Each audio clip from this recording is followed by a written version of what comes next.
What's going on, everyone? Today I'm going to be going over 5 underrated metal bands that you should check out. Within the metal community, we have a ton of bands that are just extremely talented and make, world-class music that in, the metal scene and, the mainstream music world at large are basically unknown. They might have a tight core fan base of a couple thousand people or, maybe like 100,000 people, but relative to other big artists in the scene and in music in general, they're basically unknown. So I'm gonna shine the spotlight on 5 of my favorite underrated metal bands, and hopefully you guys find some new music and, go listen to these bands.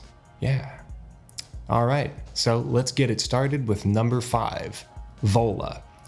VOLA first caught my attention because Justin Lowe, rest in peace, posted about them on his Instagram. I listened to their song Stray the Skies and was immediately blown away by the combination of Meshuggah style groovy riffing with just huge synth playing, and not just like, throwing in some MIDI synth pads. VOLA has a synthesizer player that's on stage rocking out, and it's not in like a corny, Chiodos or like over the top Jordan Rudess Dream Theater way. He really plays these tasteful synth parts that just combine with the guitar to create this just absolute wall of sound. The band's vocalist is amazing. This dude has pipes, like he could be a pop singer.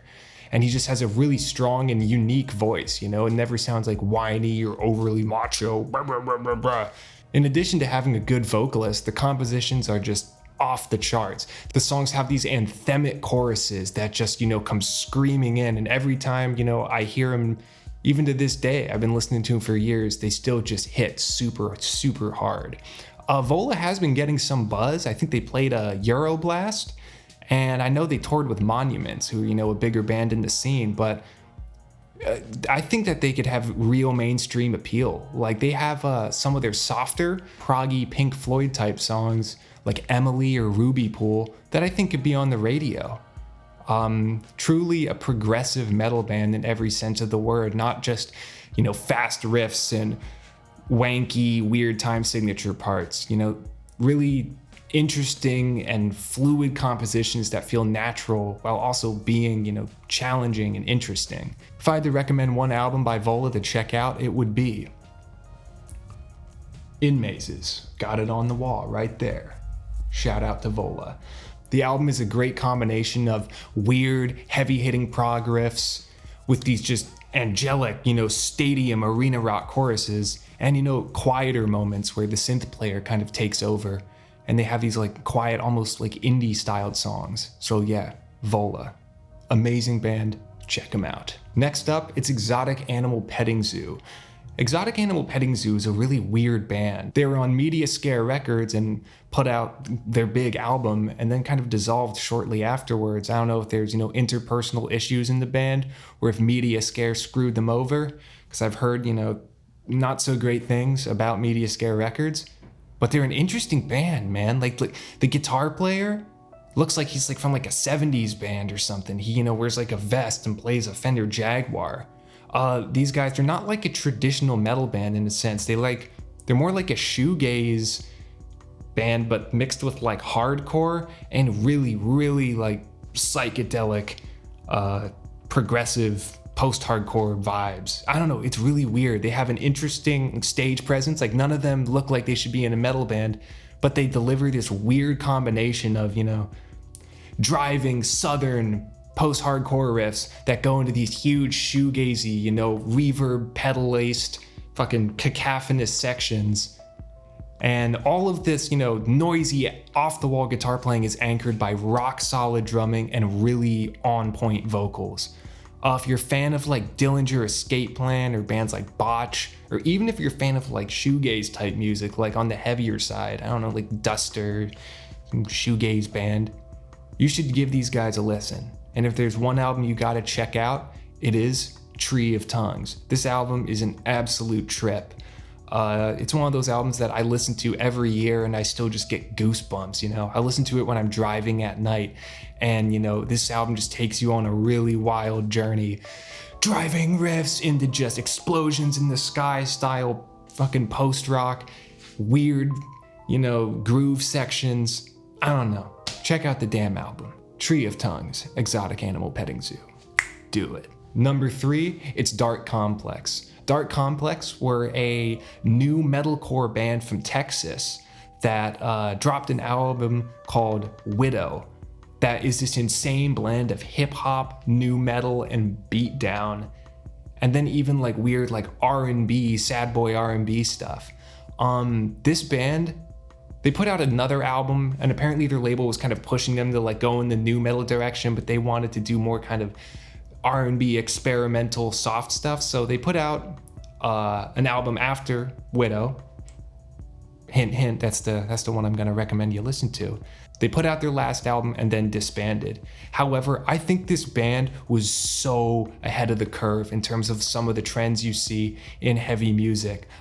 Bringing back the new metal sound, the way they dressed, they kind of had like a SoundCloud rapper look, combining tasteful, right? Not like corny bullshit, but tasteful like rap and R&B sections and interludes into their songs, and also just having these thundering beatdown riffs. None of the different elements they combine feel phony or forced. It all just goes together in a really cohesive package. If you're into like beatdown, new metal, or like hip hop, industrial shit, definitely check out their album Widow. It's the one with like a skull on it. And you're gonna like it, especially if you like what's happening in metal now. I think that they were a trendsetter in terms of some of the flavors of metal that we see coming out today and some of the trends you see in metal. And I think they're a band that doesn't get a lot of recognition. You know, definitely one of the more influential modern bands that not a ton of people know about. Darke Complex, Widow. Check it out. Yeah. Number 2, it's Sympuls. They're a Russian like mellow death band, like melodic technical death metal band that just delivered these triumphant and galloping and fun songs to listen to. The guitarist and main composer Dmitry Kokorev is an insane player. This dude's playing is so tight. His riffing is really killer and weird, and you know, when you hear it, your ears perk up. And also the dude just has these insane lead chops. Like, I don't know why he's not a more famous guitar player. His compositions are nuts, and what he's really good at is blending the really crazy technical shit, the soloing, the angular riffing, and making it musical. There's also a lot of good and tasteful big synth production that give these songs a really theatrical vibe. Even though the style of metal they play isn't super popular, they're just so damn good at it that I think that they should be bigger. Also, they have a knack for, you know, writing hooky, fun to listen to songs. It's not just a big, boring shred fest. If you want to check these dudes out, check out their album Solar Storm. This is, you know, peak Sympuls. It has the crazy synth parts, it has the bombastic guitar playing. Interestingly too, they had a female screamer at the time, and man, she crushes it. She does an amazing performance on this album. So if you're a fan of like melodic technical death metal, you know, even stuff that veers into power metal territory, right? The fat basement dwelling neckbeard cousin of metal. Check out this album. You won't be disappointed. Solar Storm, Sympuls. Dee-doo-doo-dee-doo-doo.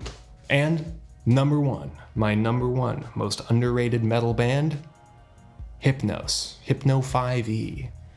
Man, this band like changed how I listen to music. I was playing in a metal band in high school with one of my good friends, and he showed me this album, and listening to it the first time, it fucking blew my mind. Like, I was like, I didn't even know you could write music like this. We would go over to his house and we'd sit in the room and we'd shut the blinds, we'd turn out all the lights, we'd smoke about a pound of North Carolina dirt, and we would put that album on from track 1, and it would just take us away. Hypnose, they combine a bunch of different elements. They combine like Gojira type heavy riff driven metal with Spanish influenced like folk music, you know, plucky harmonizing nylon string guitars with classical music influence and like black metal influence. Also, they sing in multiple languages. He'll be singing in English, he'll do a section in Spanish, they'll sing in French, and they also put these like film samples into music that really just bring up the atmosphere. And I know a lot of what I said sounds like, I'm trying to tell you about the coolest hipster fucking metal band, the film samples and the fucking different lyrics, most sophisticated shit. And they combine all this shit so well that it doesn't feel like a gimmick. Like, you can throw a film sample in a song and, to try and be deep. I've done that. You can listen to some of my old music and I would just type in like French film and put a little snippet in it in my song because I thought I was being real deep, man. And I was just trying to rip off Hypnose. But these guys, they have their craft so down that the songcraft is fucking amazing. The way they structure their albums, there'll be like motifs that reoccur as you make your way through the album, and like lines and like vocal melodies and lyrics that will repeat as they're like telling you the story and moving through the album. It's really impressive. It's like Gojira's, cousin that went to art school and smokes a little cigarette while he listens to classical music and goes ennui. It's truly amazing. It's an album that you can put on, start to finish, and it's just like one complete idea, which is really impressive to do. That's not easy to just write like an hour and a half of music that just seamlessly plays through. It doesn't sound like, you just stitched it together. It's fucking hard, and they absolutely nail it. The album you gotta listen to is Acid Mist Tomorrow. This is Hypnose at their most Hypnose. Acid Mist is another one of those albums that I'll occasionally put on and just let play all the way through, and it does it to me every time. It takes me on that journey, and that's something special, and there's not a lot of albums like that. So I hope you guys enjoyed this video, 5 underrated metal bands. Definitely check these bands out. I have links to them in the description. So yeah, stay tuned for more music and audio related content. Peace.